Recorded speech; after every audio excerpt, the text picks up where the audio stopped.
තස්ස භගවතු අරහතු සම්මා සම්බුද්දස්ස නමෝ තස්ස භගවතු අරහතු සම්මා සම්බුද්දස්ස නමෝ තස්ස භගවතු අරහතු සම්මා සම්බුද්දස්ස.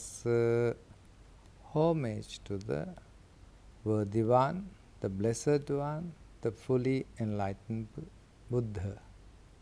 Dear friends in Dhamma, today we can discuss about the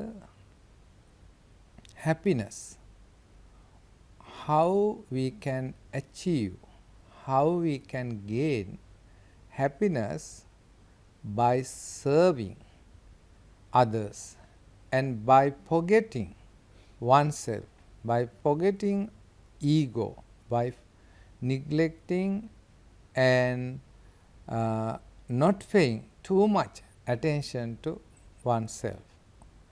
As long as we pay so much attention to oneself and we become so selfish, we become so inconsiderate, not only that, this selfishness, inconsiderateness will bring us restlessness, will bring us remorse, will bring us unhappiness.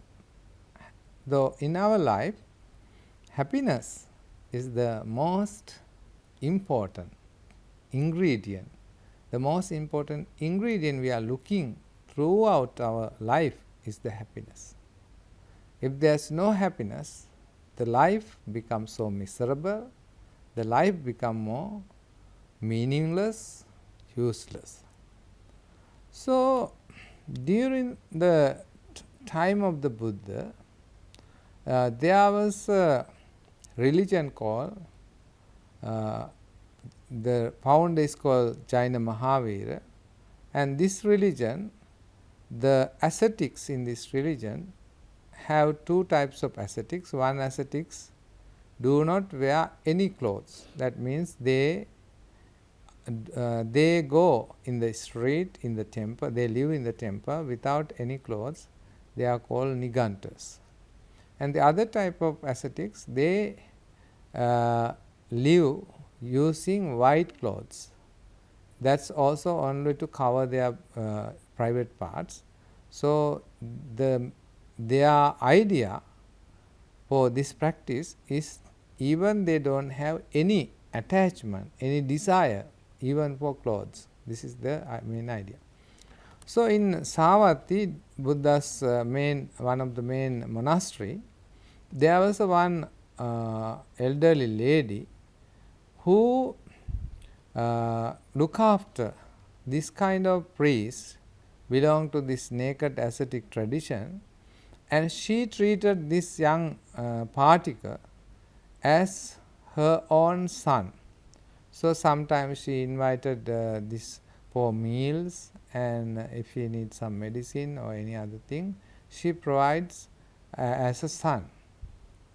This relationship continued for a long time, and this lady heard from her colleagues and friends that there is a person called Buddha, and his teachings are really nice, very straightforward, bringing happiness here and now.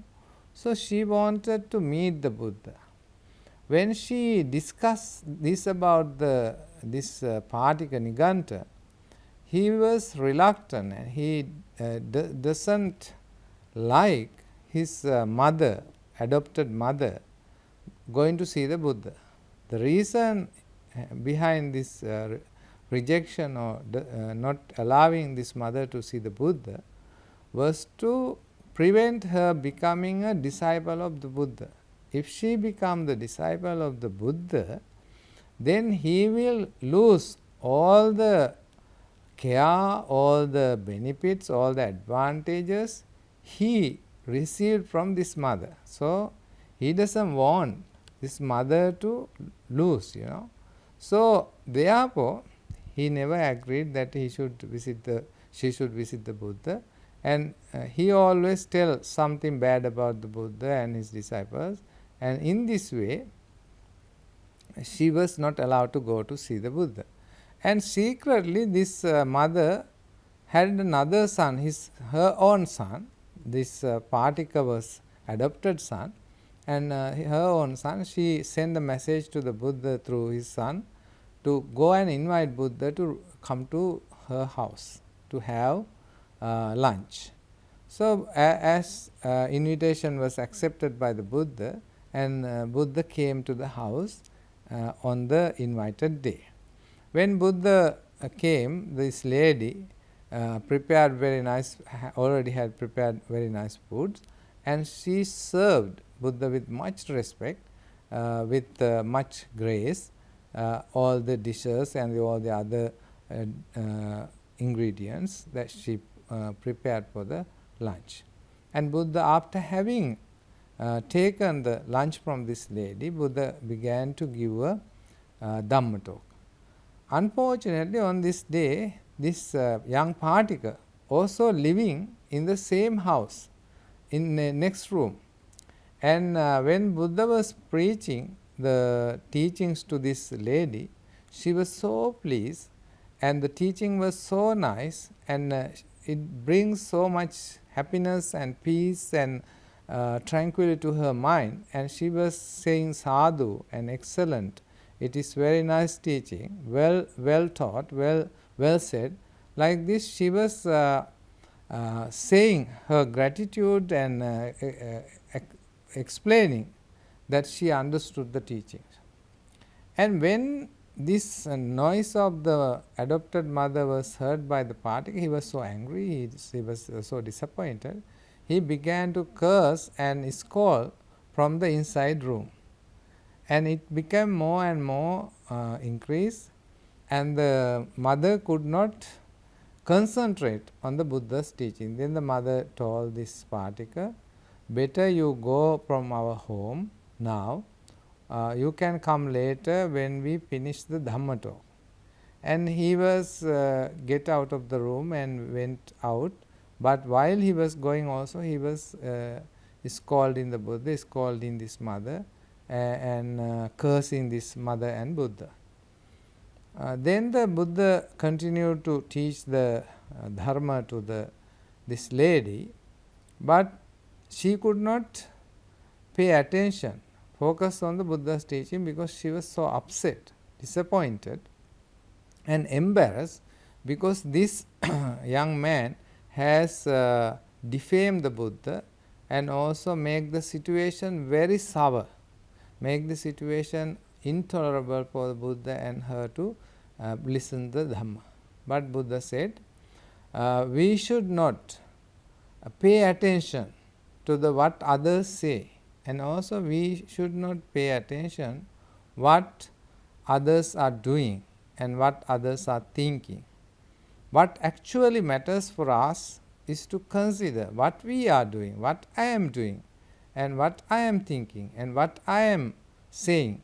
All these three aspects of our life are far more important, far more, we must pay far more attention to this kind of our own behavior. But at the same time, we should not pay much attention to ego, I, my, mine, myself, because the modern society and our natural nature, our pure nature is to be more selfish, more self-centered, and more egoistic, and we are not ready to serve others, we are ready to serve ourselves. This is our nature. But in fact, then Buddha taught this lady not to pay attention to his comments and the curse and the blames, instead pay attention to the Dhamma. And she was so intelligent, she could understand the Dhamma, and she reached the first stage of enlightenment, having listened to the Buddha's teaching. Therefore, it is a great thing in our life. We need to understand not to pay attention too much. because our body parts, our faculties in our body has originated in a such a way that all of them are designed or located in a way to get all the feedback from the outside world. For example, our eyes, we get feedbacks from many pictures or whatever we see. Ears also same. All the feedbacks are coming from outside. So therefore, we are more trained from our evolution. We are trained to look at other people, look at how others behave, look at what others say. All these are naturally happens because our body is situated in a such a way.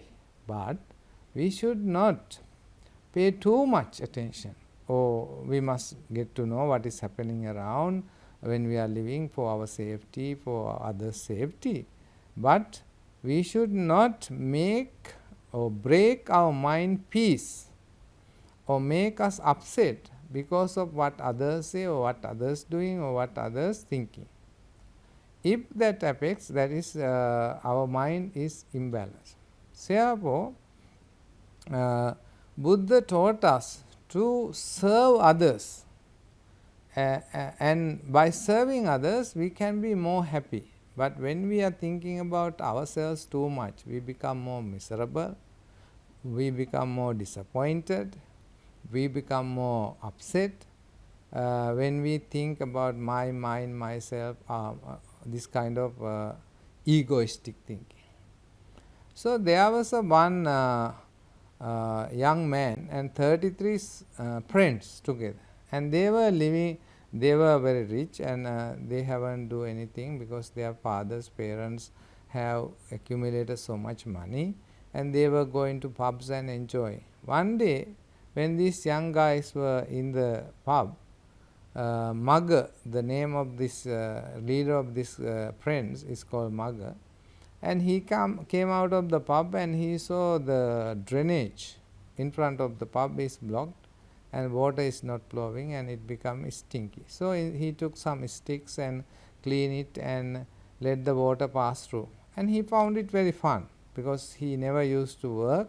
Now he works. He found it very fun, and when he was doing, his friends also came out, and they also helped him to remove this blockage in the drainage.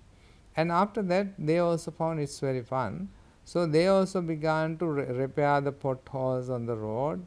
And when their wives see that their husbands are changing, before they were drunkard, always drinking and addicted to drinking, now they are doing useful things, and they also supported. So together they work to make bridges, wells, and grow trees, and so many things. Until they die, they did so much things for the society, so much things for the betterment of the society. So they were very happy, and finally when they passed away, they were reborn in the special heaven called Thavatingsa. In Buddhism, heaven is not permanent, because Buddha has taught us the three concepts: anicca, dukkha, and anatma. Anicca is everything is changing, including this world, the time, the space, everything is changing. Nothing is forever. Even the heaven, if somebody is born in the heaven, they may live millions of years, but finally when their merits is over, they can reborn in the human world or animal world or wherever, according to the balance merits and demerits they have, their karmic energy they have. Therefore, heaven is also not permanent. So for the Buddhists, to go to heaven is not something make you escape from samsaric journey of birth and death. So we must choose the nirvana, the right thing, to escape from all the suffering in the samsara. But until we were there, we have to practice. So when this argument was going with this lady, Buddha told this young lady to not to pay attention. Therefore, she was able to understand the dharma, and she was not upset anymore. She reached the first stage of enlightenment. So Maggamanavaka also, with his friends, because they practice selfless service to the others for the benefit of others, they were born in the heavenly world. So people think that we need to wait to go to heaven until we die. But in Buddhism, there are two types of heavens. Heaven, one is called place, another one is called heavenly state of mind. So don't wait for, we don't need to wait for until we die to reach the heaven. Our mind is always polluted and make our mind restless and sad because of three ingredients, three roots. What are these roots? Lobha, the craving, the desire, attachment, then the dvesa, the anger, hatred, resentment, and the moha, delusion. These three factors always arises in our mind, make us feel it. These three feelings make us restless, unhappy, and unbearable, intolerable. So if these three things are removed or controlled, or having seen that these emotions are arising in our mind, if we can make your mind more clear from these ingredients or these defilements, you will find heaven within your own body, within your own mind. So when Buddha said that we don't need to wait for to go to heaven until we die, if we can develop four Brahma Viharas. Four Brahma Viharas is called divine abodes or divine qualities that we can, everyone, you and me, the normal people, uneducated people, everyone can develop this four Brahma Viharas. What are the four Brahma Viharas? First one is called Metta. What is Metta? Loving kindness. What is loving kindness? Unconditional love, unbounded love for all sentient beings, including mosquitoes, including all the beings who can be seen, beings who cannot be seen. All these spectrum of realms, Buddha talks about people and animal can be born. All these things are included, and also the all directions. When we are radiating, developing and expanding loving kindness towards others, we expand loving kindness towards all beings without discrimination, without any limitation, without any boundaries. So boundless love towards all sentient beings. So such a beautiful mind. If you can develop such a beautiful mind, you will be definitely happy, because there is no anger, only love and compassion towards all sentient beings. So secondly, karuna. Karuna is the ability for you to have, when you see your friends or your neighbors or your country fellow men are in suffering, when they are in pain, you also feel that suffering and you try to ease that suffering, release that suffering, help them to get out of this suffering. So this is the good quality, very great quality we can develop to be happy and create a heaven in our own mind. Third factor is called mudita. Mudita is equanimous joy, where you can see the development or advancement of your friends, your neighbors. You are happy, oh, they can buy a new car, they can buy a new house, or they are wearing very nice clothes. I am very happy for them. I am very happy for you.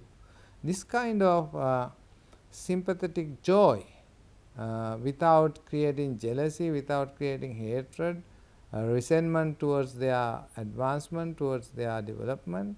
You can enjoy their own happiness by seeing them. Oh, they are working hard, they are earning money, and they are enjoying life.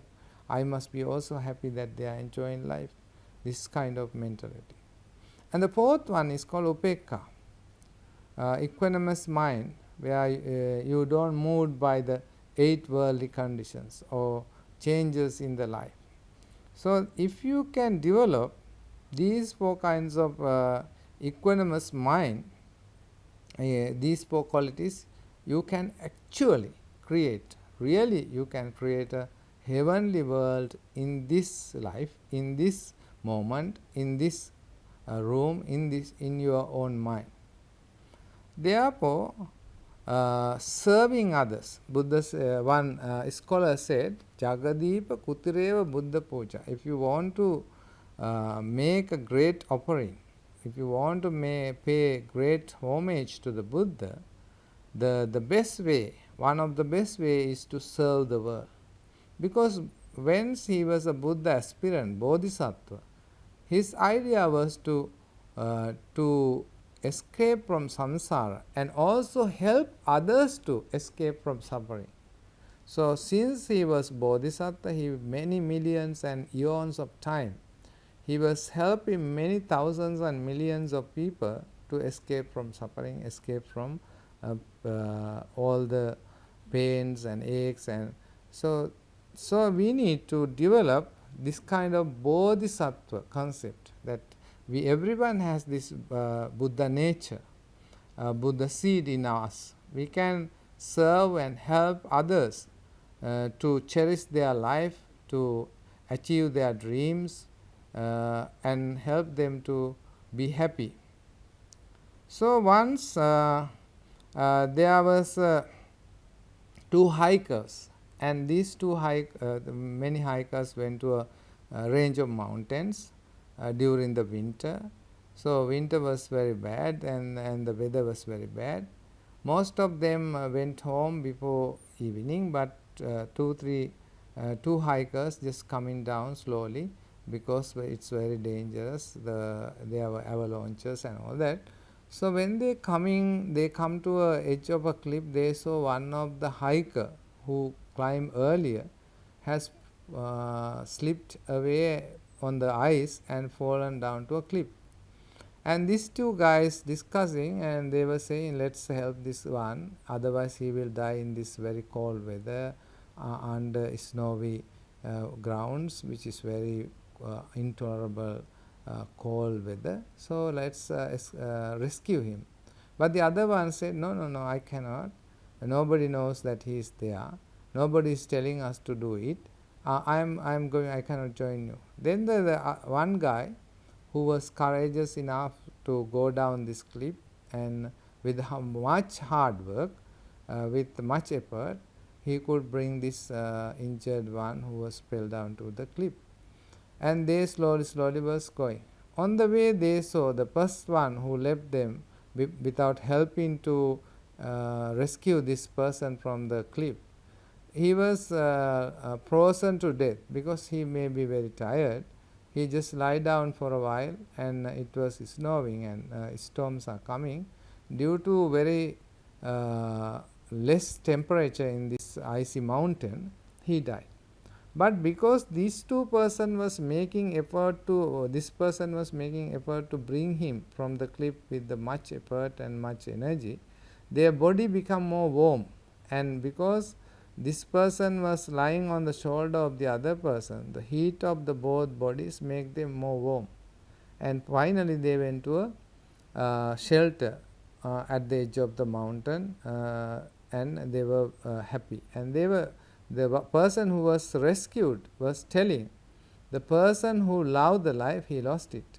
And person who want to serve other by risking the life, because it's extreme cool weather, but he could save his life, not only his life, and also could serve the other person to save his life.